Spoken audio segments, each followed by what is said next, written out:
Boa tarde, pessoal. É o Joana da Camila. Então, bom dia a todos. Meu nome é Camila Baroncini, sou R2 da Terapia Intensiva. Eu vou apresentar o Journal Club de hoje, que foi o Prof.VAC, um artigo publicado no Lancet em janeiro deste ano. Então, o artigo tem como primeira autora a doutora Claire Daillot-Fuselier, professora da Universidade de Poitiers, da França. E ela, além da publicação no Lancet em janeiro, eles também apresentaram no congresso da Sociedade de Critical Care, em Fênix, e tem uma aulinha dela apresentando no congresso também um artigo para quem se interessar. Resumidamente, o artigo se trata de uma população de pacientes neurocríticos que necessitariam de ventilação mecânica por mais de 48 horas, onde foi testado a intervenção de usar ceftriaxona dose única, em 2 gramas, em até 12 horas após a intubação, com um controle do placebo, e procurou-se avaliar a incidência de PAV precoce, que acabou sendo menor no grupo de intervenção. E agora a gente vai dar uma detalhada no estudo. Então, a gente sabe que a pneumonia associada à ventilação mecânica, que vou continuar chamando de PAV, que acontece em pacientes que estão intubados há mais de 48 horas, e é uma das infecções nosocomiais relacionadas à assistência à saúde mais comuns na UTI. Tem uma prevalência aí que varia de 5% tem alguns estudos aqui que falam até 60% na literatura, e ela está associada a maior tempo de ventilação mecânica, uso de antibiótico, maior tempo de internação hospitalar em UTI, e em alguns estudos até aumento de mortalidade, mas que fica um pouco dúbio. O estudo a gente divide normalmente a PAV em 2 momentos. A PAV precoce, que varia-se também na literatura, entre menor do que 4 ou em até 7 dias de ventilação mecânica, e uma PAV tardia, que seria a partir de 4 ou 7, a partir de 7 dias de ventilação mecânica. A precoce geralmente tem uma incidência maior, a taxa de acometimento de ventilação mecânica por dia acaba sendo maior nos primeiros dias de ventilação mecânica, e geralmente ela está associada a micro-organismos da comunidade não resistentes, enquanto uma PAV tardia está mais associada a uma infecção mais nosocomial mesmo, com micro-organismos resistentes, como pseudomonas, acinito, as enterobactérias gram-negativas resistentes também. A gente tem vários fatores associados à incidência de PAV. Apesar de a gente ter melhorado bastante no cuidado com os pacientes, ela ainda é uma doença prevalente e que instiga a nossa preocupação aí de tentar prevenir.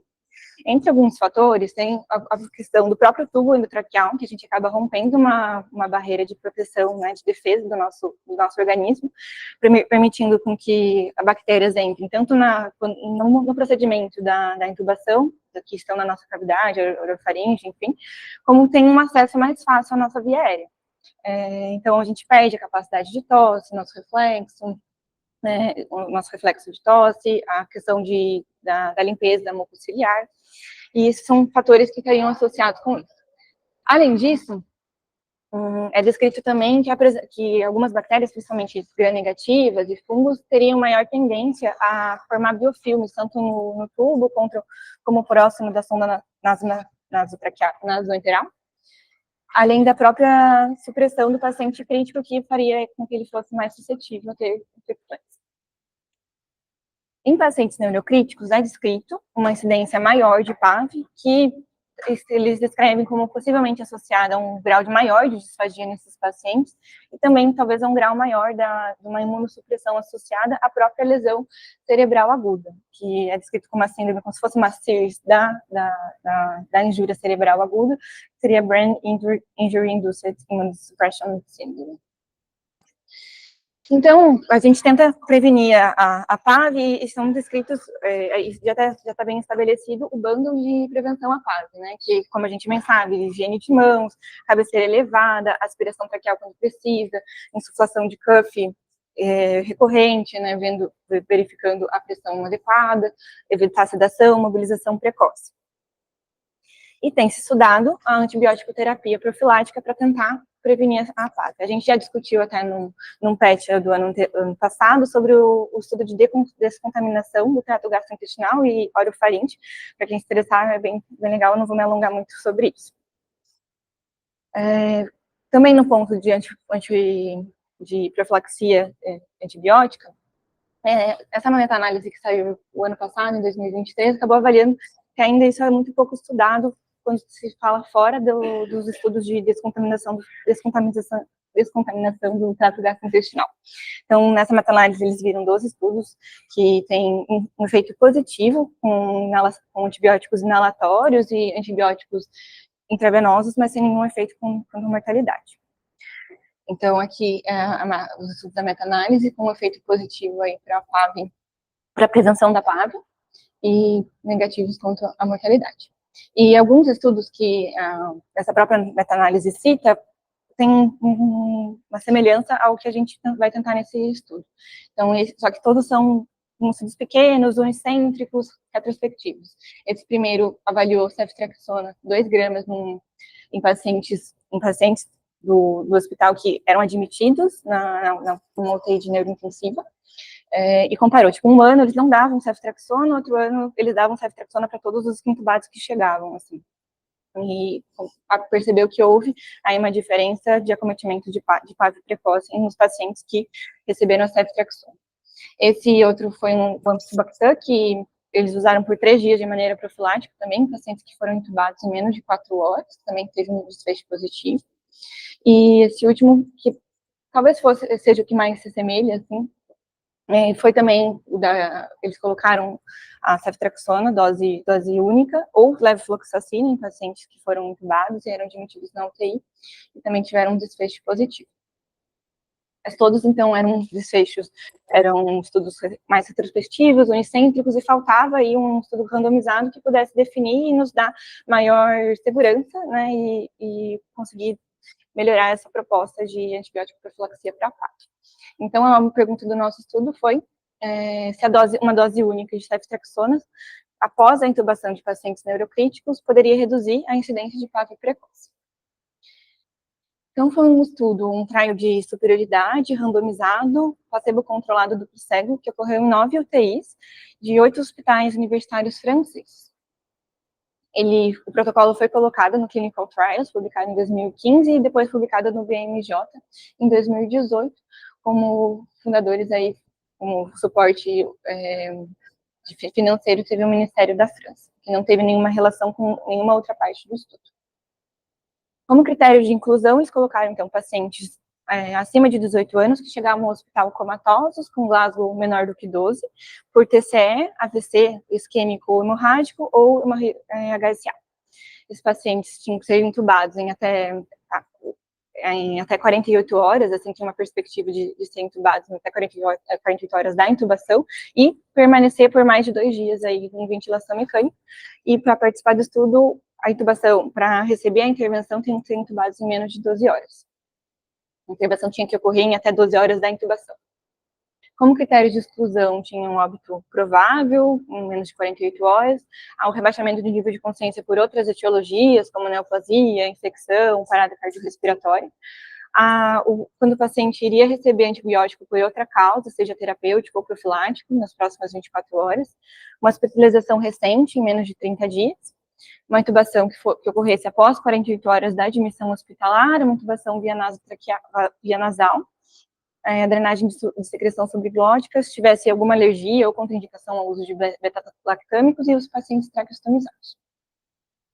Então, os pacientes foram randomizados em até 12 horas após a intubação e até 48 horas da admissão hospitalar, randomizados 1 para 1, foram estratificados por centro e por Glasgow, um Glasgow menor ou acima ou igual a 8, em blocos de tamanhos variados, de acordo com o centro. Eram cegados os pacientes, a equipe assistencial, o médico, a enfermagem, todo mundo que lidava com o paciente, assessores e o estatístico. E os grupos foram, então, receber ceftriaxona, 2 gramas, IV por 30 minutos, ou o placebo. As infusões eram realizadas em seringas e vias opacas, mas a administração era realizada por uma enfermeira que era de outra unidade, não era feita na farmácia antes de ser chegada no paciente. e essa enfermeira não participava da assistência ao paciente. Era protocolado que todos os centros realizassem o bundle de prevenção à PAV, mas isso não era controlado de uma forma protocolizada. E estabeleceu-se, então, os critérios diagnósticos de PAV, que são de acordo com a American Thoracic Society. E daí seria um critério clínico, febre ou hipotermia, leucocitose ou leucopenia, secreção traqueal purulenta, um critério radiológico e um critério microbiológico. Os intensivistas avaliavam, né, quem estava cuidando do paciente diariamente, se o paciente preenchia algum dos critérios de PAV, e depois todos os pacientes eram revistos por um comitê composto por dois intensivistas que reviam todos os diagnósticos. Se eles se discordassem entre si, chamavam-se uma terceira pessoa para definir se o paciente teve ou não um diagnóstico de PAV. Todos também eram cegados ao grupo de alocação dos pacientes. Como desfecho primário, então, eles estabeleceram a redução da incidência de PAV precoce, que eles consideraram em até 7 dias de ventilação mecânica. Isso porque em estudos com neurocríticos avaliaram que a PAV era mais prevalente precoce em até 8 dias de intubação mecânica e também mais prevalente quanto com micro-organismos menos resistentes, né, da comunidade. Como desfechos secundários, eles colocaram a PAV em qualquer momento, em a PAV tardia, e o tipo de micro-organismo envolvido em cada um dos diagnósticos, dias livres de ventilação mecânica, dias livres de antibiótico, um desfecho neurológico avaliado pela escala de Rankin e Glasgow Outcome Score, a colonização por enterobactérias, mas isso foi apenas em 2 centros que rotineiramente avaliavam a colonização dos pacientes. Eles inicialmente tinham colocado no protocolo que iriam avaliar o tempo para o primeiro teste de ventilação mecânica, mas depois eles escreveram que eles não conseguiram esse dado adequadamente e excluíram na análise. Mortalidade e segurança. E como desfechos secundários, até 60 dias da inclusão no estudo, foram dias livres de UTI, dias livres de hospital, o desfecho neurológico e mortalidade. A análise estatística, então, eles calcularam uma incidência aproximada de PAV entre 30%, que é condizente aí com os outros estudos da literatura, até um pouco mais baixa, se a gente for comparar alguns estudos, e atribuíram uma redução de PAV de 50%. Então, incidência de PAV de 30% no placebo e estavam estimando um 15% no grupo controle, calculando um poder estatístico de 90%, com erro de 5%, e chegaram aí numa amostra de 354 pacientes. A análise foi realizada com a intenção de tratar, excluindo apenas os pacientes que não assinaram TCLE ou não tiveram critério de elegibilidade após a alocação. Aí a incidência principal, acumulativa, foi realizada pela função cumulativa do modelo de Fine-Grained. Então, eles usaram aí a morte e o desmame de ventilação mecânica também como riscos competitivos para isso não atrapalhar. Os dados categóricos usaram que quadrado Fisher, os contínuos analisados com Mann Whitney e teste de T. Os dados faltantes foram descritos, não houve imputação de dados para os desfechos. Isso.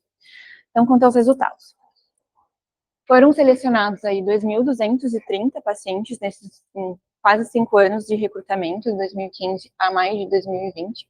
A maioria ali ia quase 700, se vocês forem ver, mais de 700 acabaram recebendo antibiótico por outro motivo, assim, como eram pacientes com TC grave, no apêndice eles colocam que muitos acabaram indo para cirurgia, então talvez tenha um pouco disso envolvido também. Alguns tinham Glasgow acima de 12, tinham intubação postergada em menos de 48 horas, eles acabaram ficando com uma amostra aí de 345.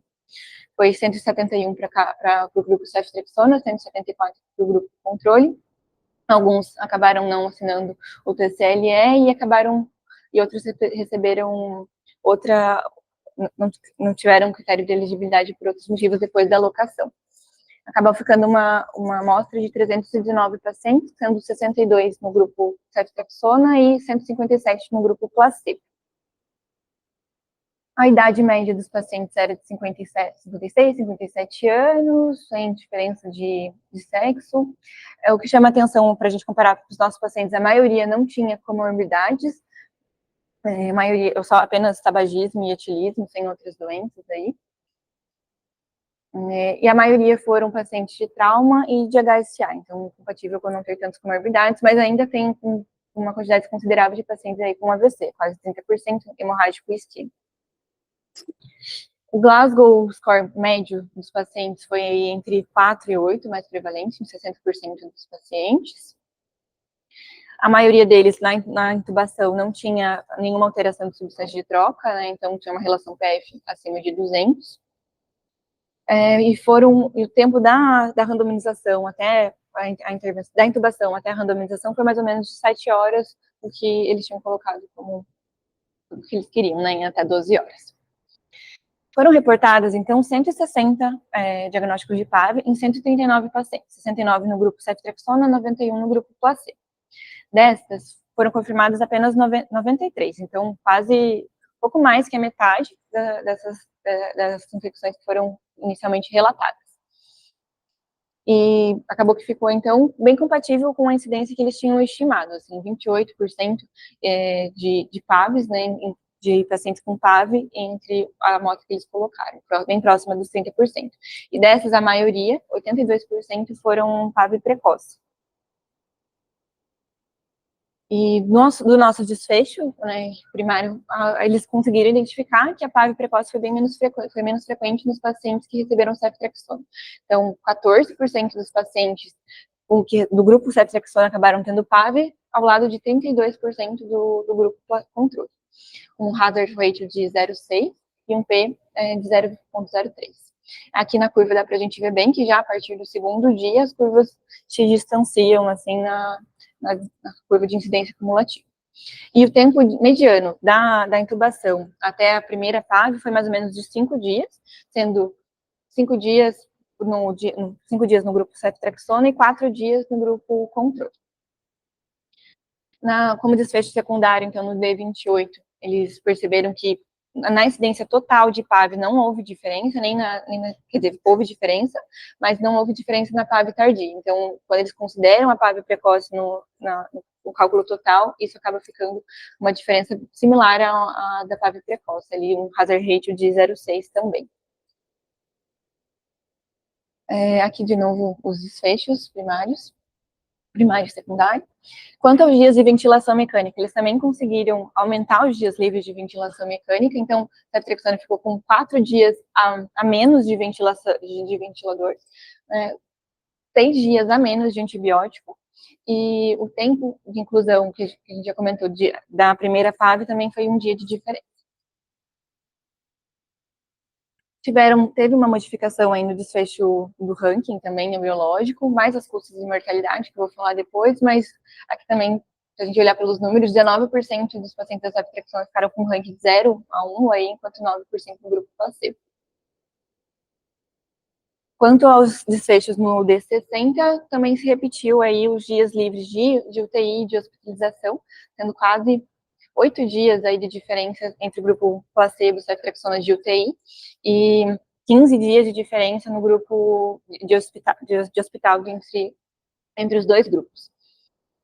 E quanto à mortalidade, acabou sendo um desfecho favorável estatisticamente significativo na mortalidade dos 28 dias, sendo aí 15% no grupo ceftriaxona, 25% no grupo placebo, um hazard ratio de 0,6 também. Das mortes, mas isso é um pouco questionável, assim, das mortes até o dia 28 foram 64 mortes relatadas, e a maioria delas estava relacionada com a lesão cerebral inicial, assim, não estava relacionado com o quadro infeccioso, pelo menos o que eles relataram no estudo, reportaram nos dados. Quanto, então, aos desfechos microbiológicos, que é uma preocupação nossa, de a gente estar, talvez, aumentando a incidência de resistência antimicrobiana, a incidência dos micro-organismos que foram pesquisados nas PAVs foi bem similar da literatura. Então, nas PAV precoces foi muito os Staphylo aureus, MSSA, Streptococcus, Haemophilus, E. coli multi-S. E houve uma baixíssima incidência de micro-organismos mais resistentes, apenas uma ISBL no grupo placebo e um aureus MRSA no grupo placebo também. O que chama atenção é que a maioria das culturas veio com crescimento polimicrobiano. E foi uma das coisas que foi mais difícil também, eles escrevem como mais difícil o critério microbiológico para eles cumprirem quando se faz o diagnóstico de PAP. Houveram 3 casos de Clostridium difficile, um no grupo ceftriaxona e 2 no grupo placebo. E daqueles pacientes, daqueles 2 centros que houve coleta de swab retal, apenas teve 2 casos de Enterobacter e SBL no grupo ceftriaxona. Foram relatados 194 efeitos adversos, apenas um foi associado à intervenção em si, e era uma suspeita de anafilaxia no grupo placebo, nada muito relevante. Então, agora para a discussão. Será que a gente tem finalmente um estudo positivo na terapia intensiva? De pontos fortes do estudo, a gente vê que ele tem uma plausibilidade biológica boa, assim, então já tinha estudos prévios que contavam com antibiótico profilaxia, que mostravam talvez um efeito bom. E cada vez mais a gente busca na medicina tentar prevenir danos, né, para os nossos pacientes. Então, acho que tem uma plausibilidade adequada. Foi um estudo que foi bem desenhado, era randomizado, duplo cego, foi multicêntrico, e eles seguiram bem o protocolo do estudo inicial, assim, foram pouquíssimas alterações. A principal foi aquela do desfecho secundário que eles acabaram tirando. Eles tinham um comitê, que já que o diagnóstico da PAV é meio inacurado, eles tinham um comitê para tentar averiguar e diminuir a chance de viés nisso. Teve um desfecho de mortalidade positivo, que apesar de ter sido secundário, é um desfecho duro que a gente acaba levando mais em consideração. E apesar do receio com aumento de resistência antimicrobiana, que a gente tem, até com os estudos de descontaminação do trato intestinal também, houve uma diminuição do uso de antibiótico no grupo da intervenção.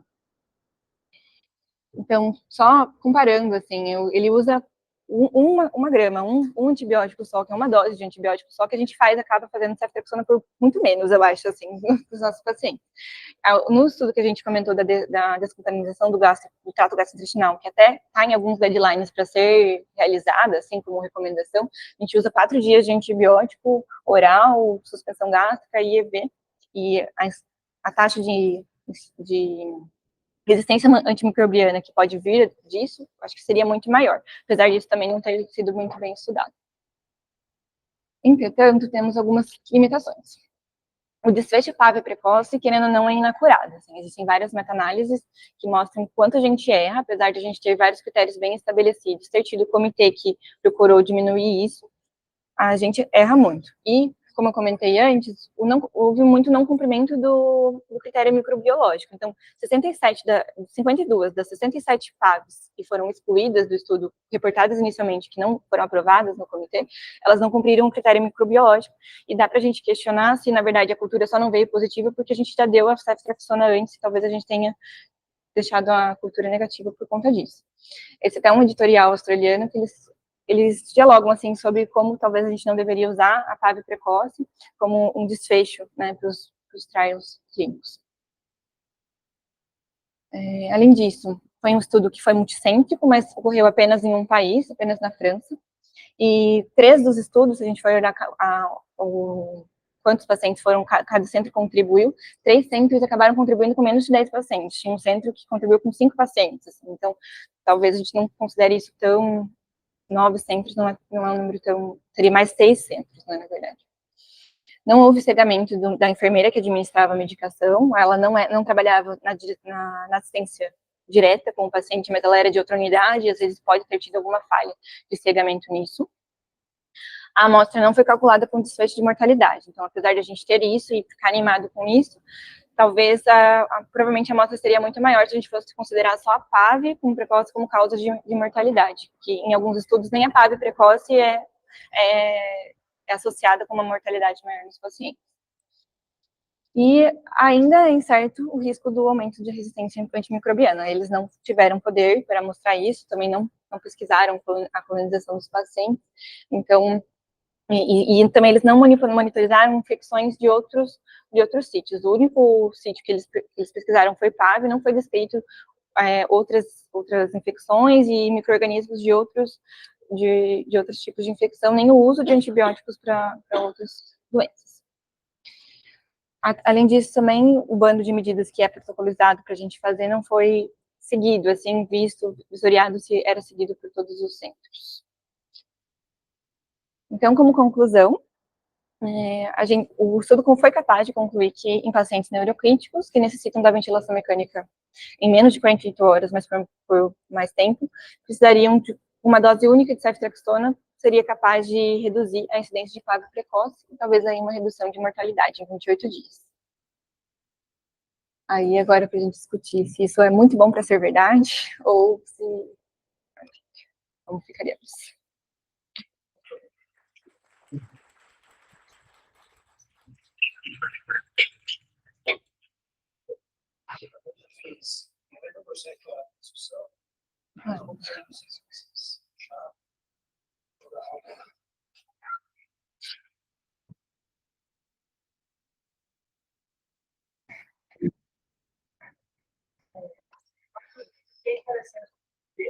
Em relação aos estudos que tem encontrado, assim, intervenção para profilaxia de PAV, e é que dessa vez a gente conseguiu não ver a diferença também de efeito de população. Muitas vezes a gente só vê a diferença em PAV, mas não tem diferença em parâmetros ventilatórios, de ventilação, de admissão de UTI. Então, eu achei interessante desse estudo foi isso, que a gente conseguiu ver uma repercussão no desfecho centrado no paciente. E aí eu acredito que afastaria muito da possibilidade do viés de ter diagnósticos de traqueobronquite entrando como se fosse um diagnóstico de PAV. Assim, sei lá, o paciente com a atelectasia, vê o microbiológico positivo, então a nova imagem com o microbiológico positivo, isso aí é PAV. Então, acho que é um ponto forte desse estudo que me faz acreditar que seja, como a Camila falou, factível. Que, por exemplo, é uma conduta, assim, várias vezes na sala do trauma, lá no PS, que você tem uma fratura de face, eles fazem uma CEF e uma clínica. Então, é algo que meio que acaba sendo feito é factível. Então, eu achei interessante esse estudo, eu acho que seria interessante. Gente. Mas...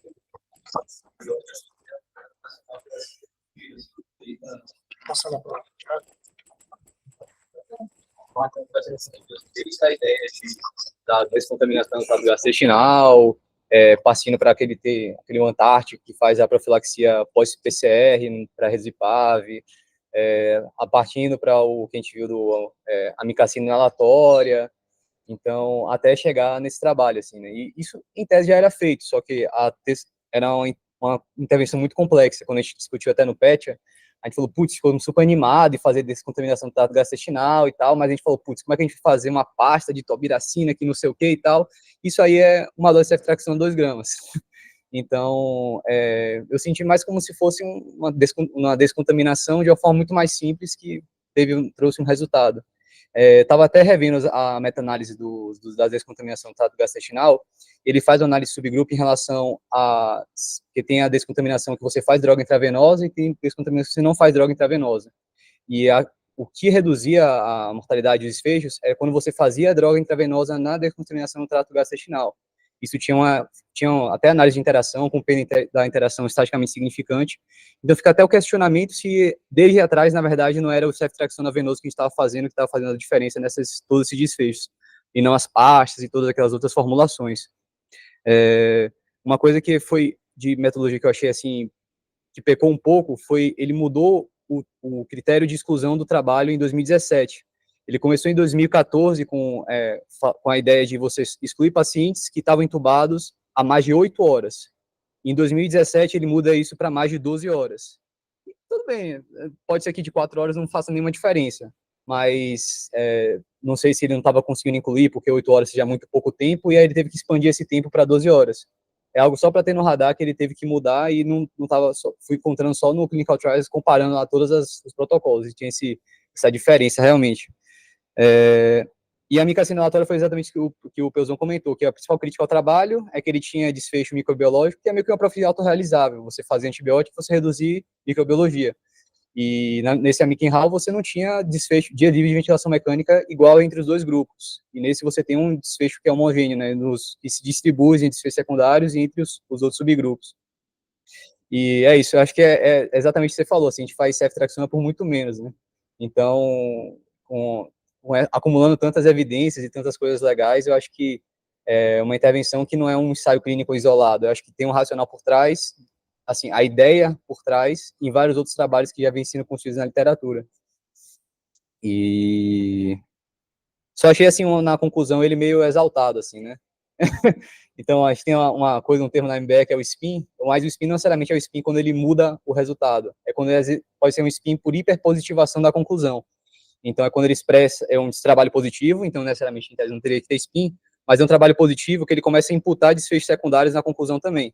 Então, o desfecho principal dele era incidência de PAV precoce, né? E aí ele coloca, mas também teve redução de mortalidade, redução de não sei o quê, redução de não sei o quê, ele coloca uns 4 desfechos secundários na conclusão. Isso, tipo, claro que mostra, assim, eu gosto de ver essas coisas porque eu sinto como se eu fosse o autor escrevendo, então ele devia estar super feliz que isso mostrou, né? Uma coisa, ele queria colocar mais para dar uma exaltada na conclusão dele. Então, achei isso legal também. E sobre o... acho que era isso, depois eu vou falar uma coisa. Desculpa.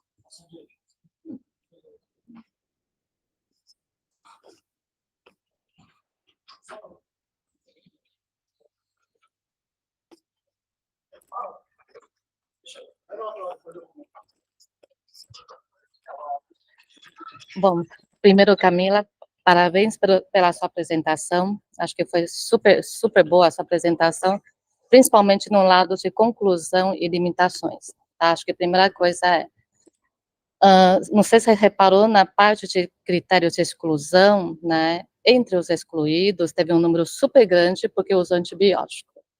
Aí vem a pergunta, por que tanta gente usou antibiótico? Tá bom, trauma, tal, mas mesmo assim, entre os excluídos, quase 2/3 foi por uso precoce de antibiótico. Então, isso é uma coisa que a gente fica meio assim, por que usou tanto antibiótico nesses centros?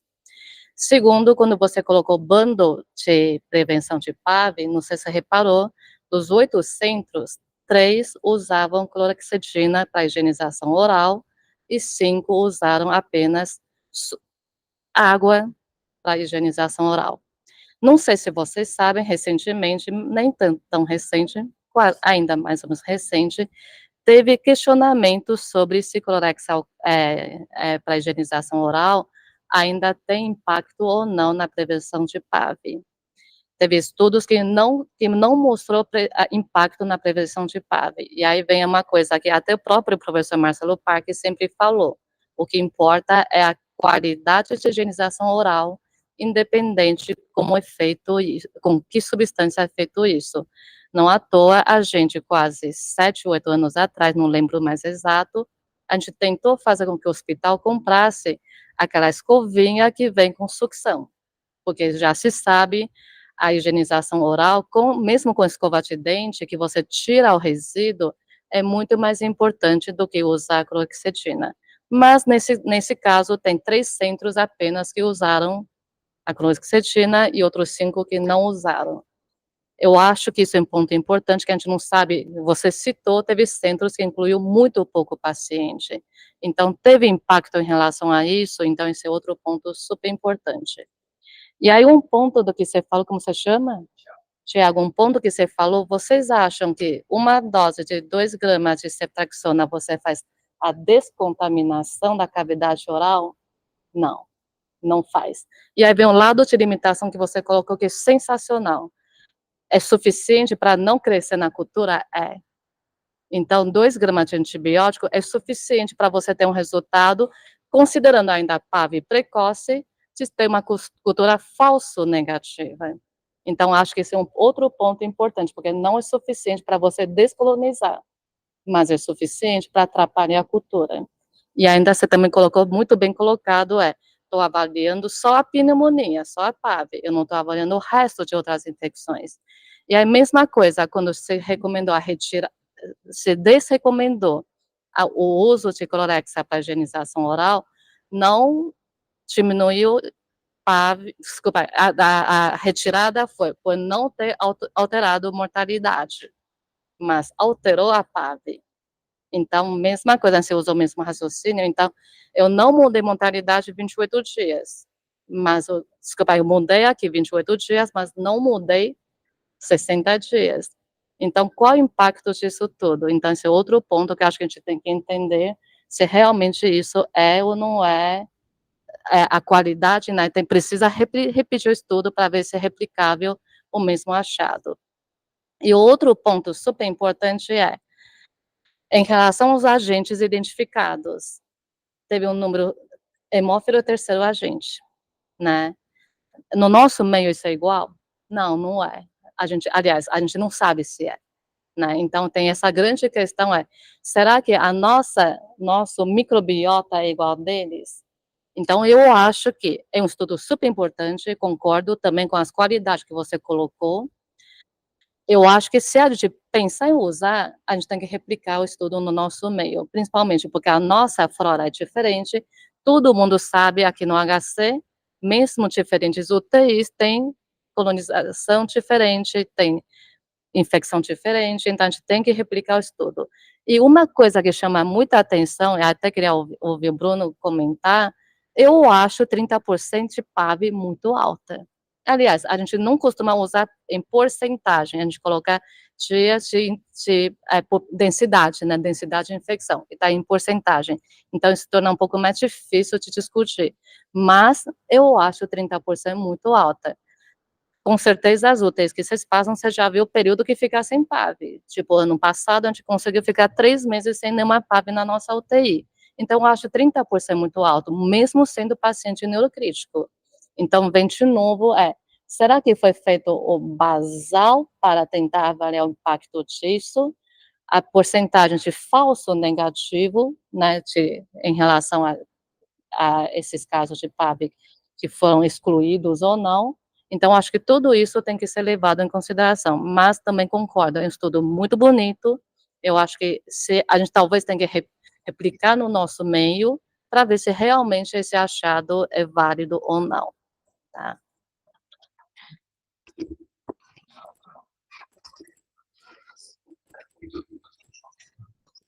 Obrigado, Ró.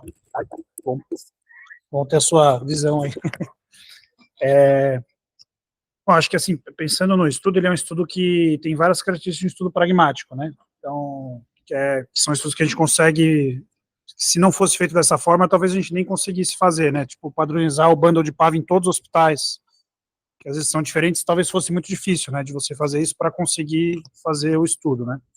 E ele não monitorizou a aderência a isso, realmente, então isso é uma limitação, mas eu pessoalmente acho que isso não invalida o resultado do estudo, eu acho que isso reflete muito a nossa realidade, por exemplo, cada hospital tem o seu bundle específico, né, todo mundo trabalha nisso, né, com maior ou menor aderência, né, e isso vai trazer variabilidade para o resultado, mas eu acho que faz parte da variabilidade entre UTIs, né. Bom, vamos voltar lá só na curva de incidência acumulativa de PAV, só para ver quanto que foi, que lá a gente vai ter uma ideia melhor da... eu parei de compartilhar, né.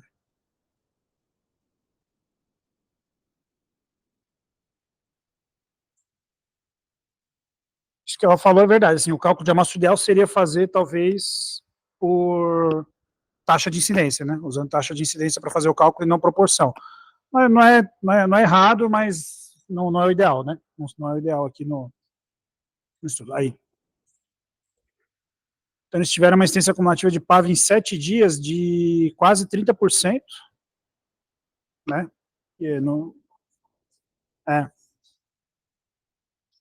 no grupo controle e em torno de 10% ali no grupo intervenção, né. Eu sei, por exemplo, a taxa de PAV da UTI do trauma, que eu acho que é a UTI que mais tem neurocrítico aqui, é em torno de 15 por mil. Tá. E a microbiota das PAVs precoces deles é principalmente Pseudomonas e Staphylo. Das PAVs em geral, né? Tanto que o esquema empírico é Bactrim e Cipro. O esquema empírico...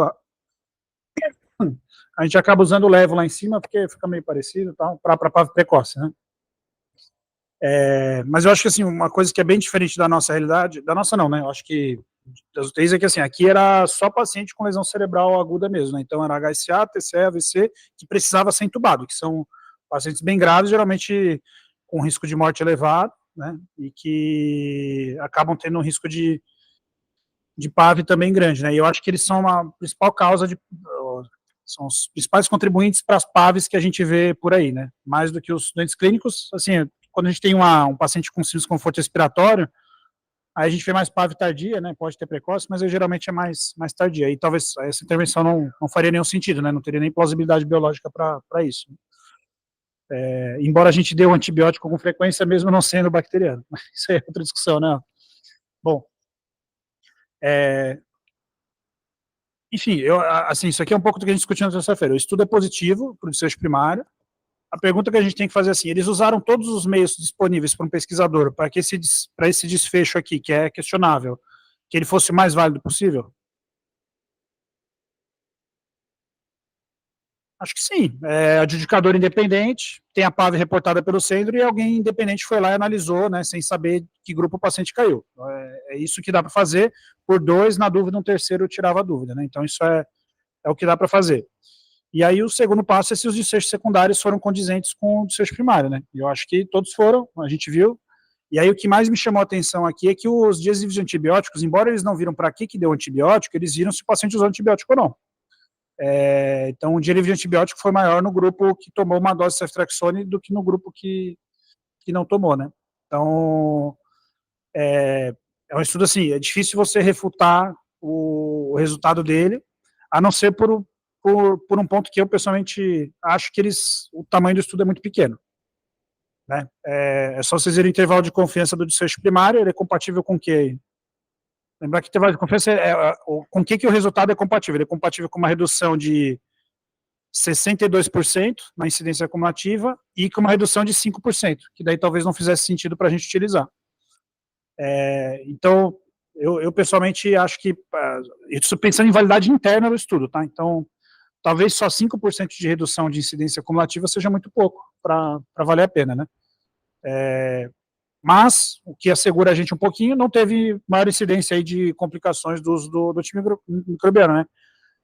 O Marcelo gosta de falar que uma dose única já é o suficiente para bagunçar a microbiota do paciente crítico, né?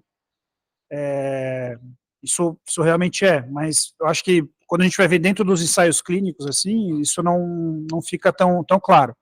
Mas o ensaio clínico não é bom para ver desfecho ecológico da unidade, porque se você assumir que essa intervenção vai ser feita de rotina, só após a intervenção que você vai ver se isso vai acabar mudando. E muito provavelmente vai mudar, né? Se você der ceftriaxone para todo paciente que é entubado com essa condição, vai mudar a microbiota das suas PAVs, né? Você vai ter PAV por outros agentes, provavelmente, né? Ou não só PAV, também outras coisas, né? Tá? E aí, para mim, assim, o principal exercício que a gente tem que fazer aqui é assim, assumindo que o resultado é verdadeiro, tá? Assumindo que o resultado é verdadeiro, mas com essa ideia de que, putz, o resultado é muito impreciso. Eles fizeram um cálculo de amostra, ao meu ver, insuficiente para dar uma resposta definitiva, tá? Tanto que a Ró, por exemplo, ela acha que não tem que mudar a prática baseada nesse estudo. É um estudo, exatamente. E aí, qual que é o ponto principal, assim, a meu ver? Assim, vocês acham que dá para pegar esse estudo feito na França e trazer para a gente aqui? Acho que assim, isso não é transportar os achados, só diferenciar duas coisas. Generalização é assim, eu fiz um estudo num lugar e eu vou aplicar em outro lugar, geograficamente, temporalmente diferente. Vocês acham que dá para fazer isso? Sim, não, por quê?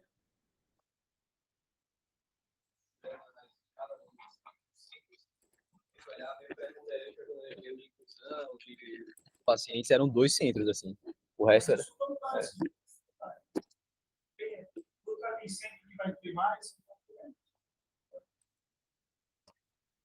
É difícil usar isso como justificativas.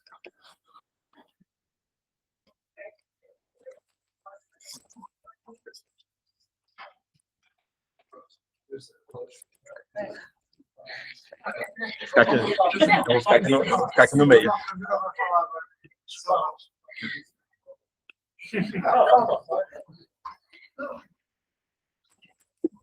Não, eu concordo com praticamente tudo que foi dito, assim. O que eu acho, assim, que limita um pouco de trazer, em grande parte, é o que a doutora Ró falou, a gente não sabe como é que vai se comportar aqui, porque a gente não tem certeza, mas parece que tem um perfil de microbiota diferente. Eu acho que valeria a pena, antes da gente sair botando isso em larga escala, a gente ter um entendimento de como é que vai ser o impacto aqui. Pode ser que não tenha o mesmo impacto de redução, e pode ser que tenha efeitos indesejados que a gente não está calculando. Acho que motivo suficiente, talvez, para a gente fazer um estudo nosso, alguma avaliação nossa daqui. É o que eu penso, assim, e aí em conjunção com tudo que foi falado, né? É um estudo que vem numa sequência de vários estudos que avaliam o uso de antibiótico para profilaxia de PAV, e o que parece mostrar, assim, do que eu entendi, é que parece ter um efeito em redução de PAV. A dúvida é se redução de PAV é um desfecho significativo o suficiente, isso ainda tem algum questionamento. O que esse estudo mostra, que eu acho mais interessante deles, são os desfechos secundários mais do que o próprio desfecho primário. Tanto que mesmo, e o que era esperado, né, a adjudicação dele é de muito menos PAV do que o que ele detectou. Então, se você for acreditar que a adjudicação é que estava correto ali, o impacto clínico de redução de PAV dele em números absolutos é muito menor do que o que ele realmente deu a entender. Mas se vai diminuir o tempo de ventilação mecânica, o uso de antimicrobianos, talvez até mortalidade, isso já é um estudo mais robusto. Provavelmente bem mais difícil de você fazer. Ele demorou 5 anos para conseguir paciente suficiente para avaliar desfecho de PAV, e ainda assim, com um intervalo de confiança super grande. Então, não parece ser uma panaceia realmente você usar uma dose única de antimicrobiano. As dúvidas, assim, que eu fico é, num outro contexto, como é que se comportaria? Se ceftriaxone é realmente a melhor escolha de antibiótico, teria algumas outras possibilidades. Se a gente precisaria dar antibiótico para todo mundo, ou se, por exemplo, tem muito paciente que já está usando antibiótico por outros motivos, isso ele ainda precisaria receber um ceftriaxone adicional. Por exemplo, o protótipo é o paciente que vai para o centro cirúrgico, cefuroxima. Será que ele ainda precisa ganhar uma ceftriaxone adicional? Será que 24 horas é suficiente, uma dose única é suficiente, a gente precisaria fazer mais? A interpretação que eu fico desse estudo é que talvez a gente não precise fazer descontaminação do trato, né? Talvez você só reduzir a carga de bactérias é bom o suficiente para você diminuir a taxa de infecção por pneumonia. Não, Bianca. Eu acho que quando você coloca uma intervenção meio que profilática, culturalmente falando, você muda a mentalidade de quem está trabalhando lá, né? Então, vamos começar agora antibiótico profilático para o cara neurocrítico que chega na unidade. Querendo ou não, essa intervenção vai contaminando a mente das pessoas até um ponto que a normalização do uso de antibióticos começa a ser outra. Assim. Então, a visão do uso de antibióticos acaba mudando dentro da unidade. Então, não sei se você olhar a incidência de germes MDR em um curto prazo de tempo durante quando o trabalho foi feito, isso é o suficiente. Não sei se você precisaria fazer uma análise depois de cluster, vendo cada uma das UTIs, como essa intervenção acabou se comportando na mentalidade da unidade, né? Se isso, usando essa intervenção profilática, se isso aumentou, sei lá, daqui 1 ano, 2 anos, 3 anos, a prevalência de germes MDR na unidade. Então, que esse trabalho poderia fazer um follow-up depois de 1 ano, 2 anos e publicar resultados em relação a isso, de se isso aumentou ou não só durante o período do trabalho.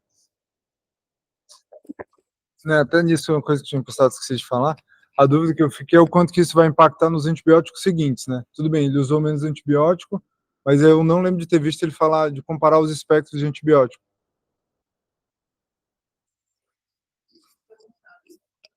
Não mudou. Que eu fiquei na dúvida, assim, por exemplo, eu usei uma ceftriaxona profilática aqui, eu acho que ele desenvolveu PAV, o próximo antibiótico é um mero. Versus o grupo que não usou nada, eu vou começar com ceftriaxona. Entendeu?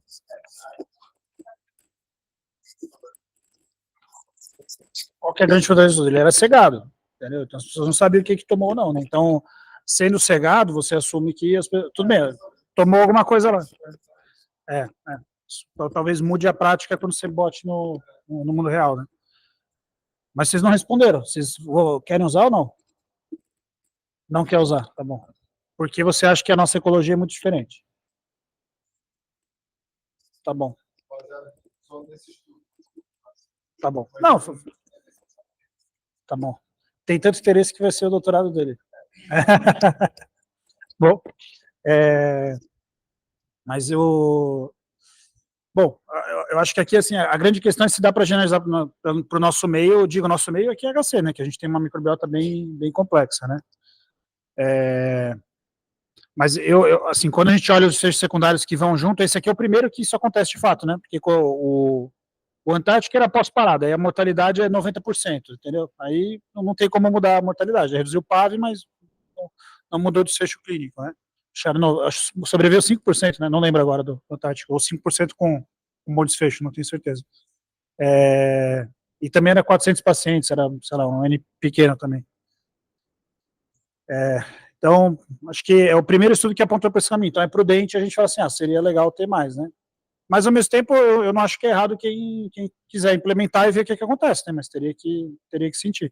Então, aqui no nosso meio, como que isso é feito? A gente tem um grupo, tem a GCIH, a Carol pode falar mais, que faz as recomendações para os antimicrobianos. Eu não sei se o pessoal vai revisar as recomendações com base nisso. E sugeriram usar ou não? Ficou... só que isso é importante, né? Não adianta a gente agora mudar nossa prática e não ser recomendação institucional, né? Na semana passada teve exatamente a discussão desse artigo no grupo GCIH, tá? Mas acho que é assim, colocaram mais ou menos o que eu citei em relação às limitações, né? Tipo, por que eles já usavam tão precoce antibiótico, né? Desculpa, número de pessoas excluídas tão grande de uso de antibiótico, em relação a agentes identificados, né? Então, vem a pergunta, por que ceftriaxona, né? E se nossas PAVs precoces em paciente neurocrítico, principalmente estáfilo e pseudomonas, ceftriaxona é um bom antibiótico para a gente? Provavelmente não, né? Então, por isso que, entendeu, é um artigo interessante, mas a princípio, pelo que entendi da reunião, não vai implantar. Mas aí vem só um outro ponto, né? Você está com aquela tabela em relação a dias livres de antibiótico e de PAV tardio? Volta um. Aí, não, o outro, desculpa, volta primeiro esse, né? Em relação a desfecho secundário, né? Todas PAVs e PAV tardia, né? E aí, se a gente vê, já tem diferença ali em relação à PAV tardia e todas as PAVs, o quanto isso também não impactou, no próximo slide, de as níveis de antibiótico. Porque, afinal, se tiver uma PAV, quanto tempo de antibiótico usa? Então, se tiver um paciente, 10 pacientes que não fizeram PAV, portanto, não usam antibiótico, quanto isso impactou em relação a dia livre de antibiótico? Não sei se estão entendendo o meu raciocínio, né? Então, tem a proporção de pessoas que não infectaram e quantidade de dias livres de antibiótico. Então, esse é um ponto interessante sobre isso. Tá? Mas, a princípio, o GCH optou por não incorporar e eu acho que tem outras coisas para melhorar antes disso, talvez. Perfeito. Eu acho que... o problema, eu acho que é um pouco do que eles falam também. Na prática, todo mundo ganha, tá? Então, eu sinceramente acho que valeria a pena uma discussão com o pessoal que atende o paciente inicialmente, porque na prática, se o paciente vem e tem uma aspiração qualquer, ele vai acabar ganhando o antibiótico e não ganha uma dose, ganha... Aí, quando chega na UTI, a gente tira, né? Porque ele não teve pneumonia, ele teve uma broncoaspiração discreta no processo ali, né? Entendeu? Então, isso acho que é um grande problema para se discutir, né? E aqui só é importante, aqui não era critério de exclusão ter aspiração, né? Pelo menos não era critério de exclusão. Talvez tinha bastante paciente que aspirou, né, no processo.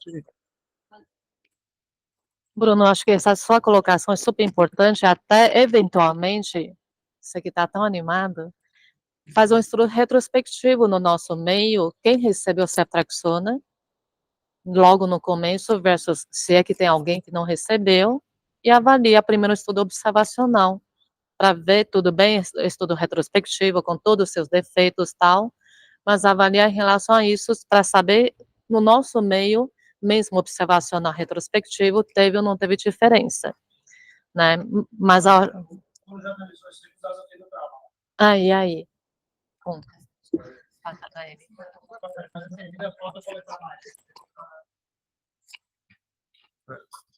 Eu não estou com esse dado ainda granulado dos tipos de antibiótico, até porque isso é um pouco difícil. Assim, muitos pacientes receberam antibiótico do centro cirúrgico e saber exatamente o que recebeu não é tão fácil. E a maioria acaba recebendo ceficlinda, porque as profilaxias geralmente é em relação a fraturas e tudo, então geralmente é cefurô, ceficlinda. A maioria, assim, muito semelhante até agora. A gente vai ter que coletar mais para estratificar. Nos que usaram antibióticos. Mas quem usou antibiótico teve menos PAV. A impressão é essa.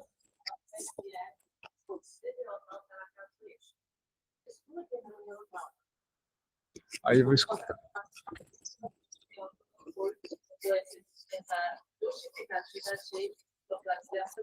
Porque se excluir o neurotrauma, exclui quase tudo.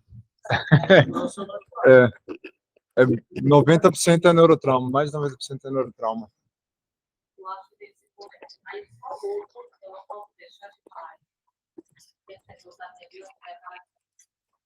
Não à toa que a gente já está usando para meningite, espírito, porque a gente está incluindo e o antibiótico, teoricamente, que é mais amplo, que a gente e a gente usa muito mal usado. Qualquer coisa carimbando essas coisas. Então, acho que a gente tem que aprender a usar melhor outros antibióticos para a infecção. É mais um motivo, a gente tem que entender o nosso perfil de resistência de infecções comunitárias. Então, após meus residentes ficam que a ferida antidotada da cloroquina. Se eu puder, eu daria cloroquina para todas as infecções.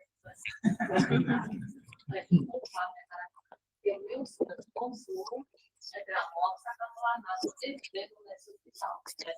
Para mais preparado. Não, está queimando, está literalmente queimando.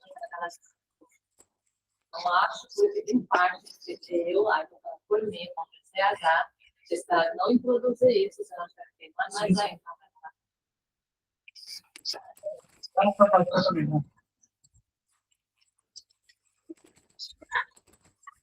Só para resumir, eu acho que o estudo, eu acho que ele é verdadeiro, assim, é um estudo com validade interna enorme. Agora, se dá para generalizar para o nosso meio, é a dúvida, né? Então, faz sentido testar aqui, né? Então, acho que fica aí. Diga. Eu fico com uma dúvida, porque assim, é que eles estão usando os critérios da ATS ali para definir PAV. E tipo, eu fazer uma dose de ceftriaxona, eu posso reduzir a sensibilidade na minha cultura, com esse critério microbiológico eles vão estar usando para o desfecho primário.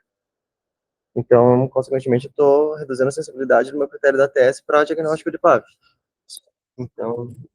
Concordo com você, Rodrigo. A questão é, eu acho esse desfecho uma merda. Vou falar aqui, fica gravado, foda-se. Agora falei palavrão também. Mas para mim o que importa é dias de ventilação. Se o cara tomou uma dose de ceftriaxone, não fez a PAV e saiu mais rápido, eu acho isso pouco discutível, entendeu? Porque ele ficou menos secretivo, seja lá o que for, mas esse é o caminho para o negócio funcionar. Se você reduz PAV e não muda nada, é porque mudou a microbiologia, entendeu? É porque você não fez o diagnóstico. Mas aqui, como você tem um monte de desfecho secundário mostrando, eu acho que é bem pouco discutível, assim. Aí tem a questão realmente de generalizar, o N pequeno, o resultado é muito impreciso, então talvez o efeito, a magnitude de efeito não seja a redução de 40%, seja 5%. E aí não vale a pena você queimar o beta-lactame, entendeu? Então, pelo menos esse é o jeito que eu observo, entendeu? Tá?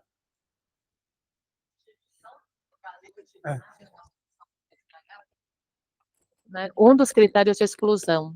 Por que excluíram paciente que tem aspiração subglótica? Isso vai uma coisa que a gente estranhou, por quê?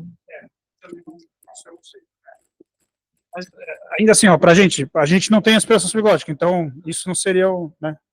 Não sei, o que eu penso para a nossa prática aí. Mas, uma vez que entrou, foi o resultado que encontrou, né? E na prática, assim, quando a gente vai ver os neurocríticos em geral, eles tomam muito antibiótico, assim.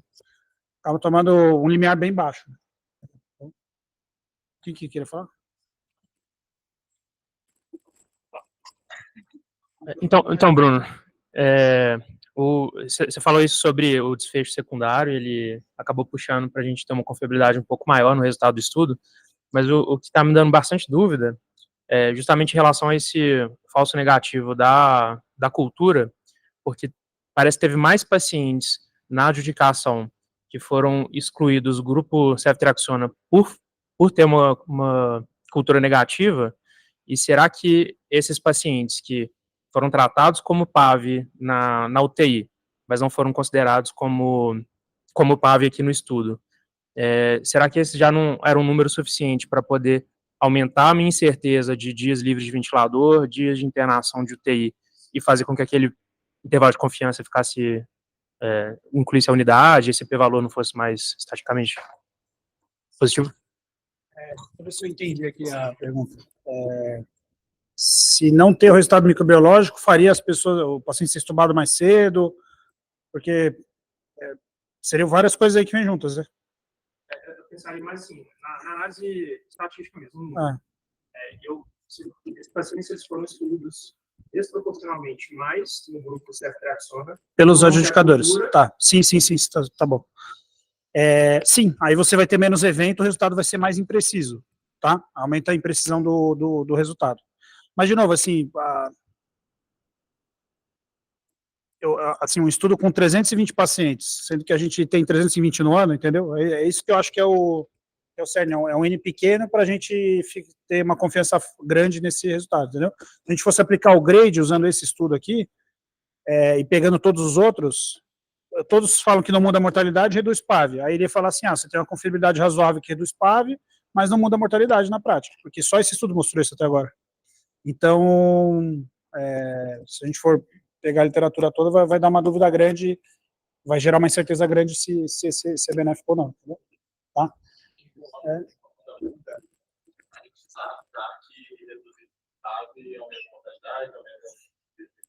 É associado. Se aumenta ou não, algumas sim, outras não, né?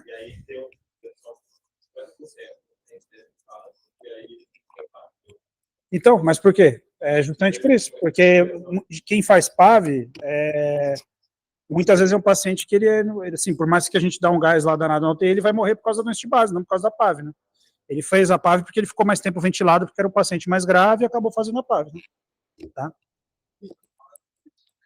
Mas existe, né? Assim, quando tem uma PAV de verdade, todo mundo sabe que é uma PAV, né? Mas tem várias vezes que você fica lá na dúvida, você dá o antibiótico e tal. E eu acho que outro ponto importante, assim, em relação à definição, o critério epidemiológico da CCHs leva ou não leva em conta o critério microbiológico para dar diagnóstico de PAV?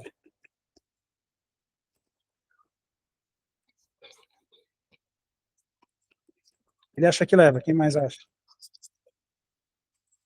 PAV é a única infecção hospitalar que não precisa do critério microbiológico.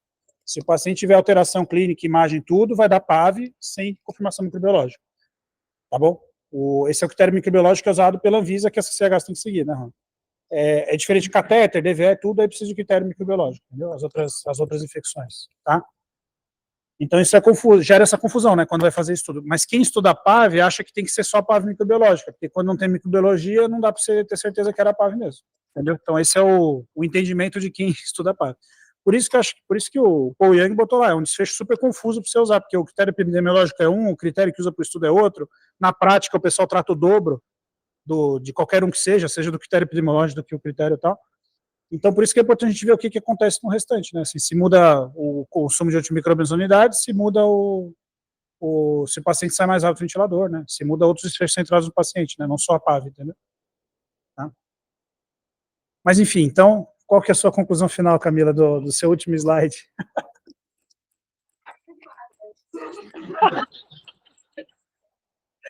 Vou deixar você concluir aí, só.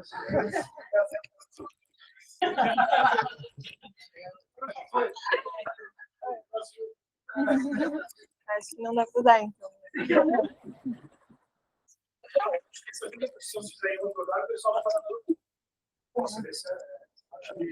Aqui nós somos o centro acadêmico, crítico e tal. Então, mas eu acho que porque assim, quando a gente vai em muitos hospitais privados, eles falam que tem PAV zero. Isso não existe PAV zero. Ou dá antibiótico para todo mundo, aí você para, porque você vai aí tudo bem, pode ser que sua taxa de PAV seja muito baixa. Ou você diz que tudo é tracobronquite. Isso acontece também, porque a tracobronquite não é critério avaliado pela vigilância. Uhum. Infelizmente, o desfecho é verificado por alguém, tem pressão, para o resultado se melhorar, então, consciente ou inconscientemente, acaba chegando nesse estado. Mas quando a gente vai ver nos estudos, tem PAV para ganhar.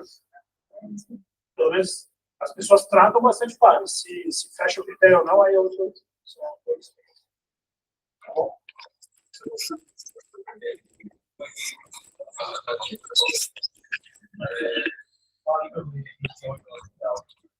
Qual seria, você acha que é uma opção para não queimar um certo trato? Se você tivesse disponibilidade de qualquer antibiótico, qual seria o antibiótico que você acha que deveria ser dado nessa dose inicial?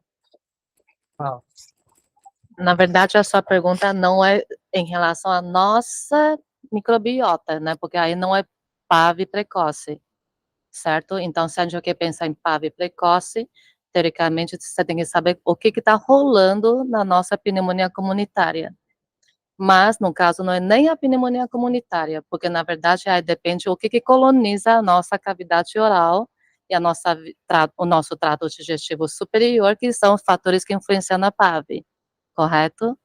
Não temos estudo disso, né? E aí vem, o Gelson fez agora recentemente o doutorado dele, que foi avaliação de pneumonia comunitária grave, em relação ao perfil de agente.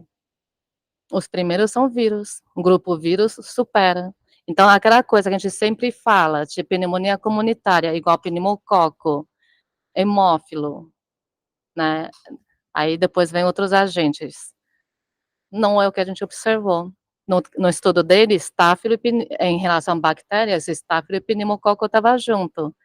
E aí, então, não dá para a gente generalizar. E é por isso que eu falei, em relação a AVC, que levou a neurocrítico a AVC e não trauma. Provavelmente também é agente diferente, porque trauma tem muito intubação no momento de trauma, e isso talvez seja o fator que aumenta a estáfilo.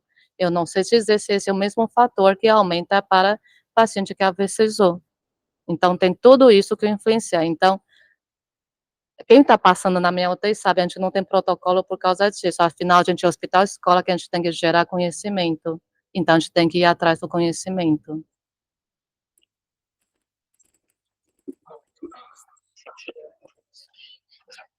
Camila, parabéns, excelente apresentação, obrigado. Muito obrigado por ter vindo, a sua contribuição é sempre excelente aí. Bom almoço para todo mundo.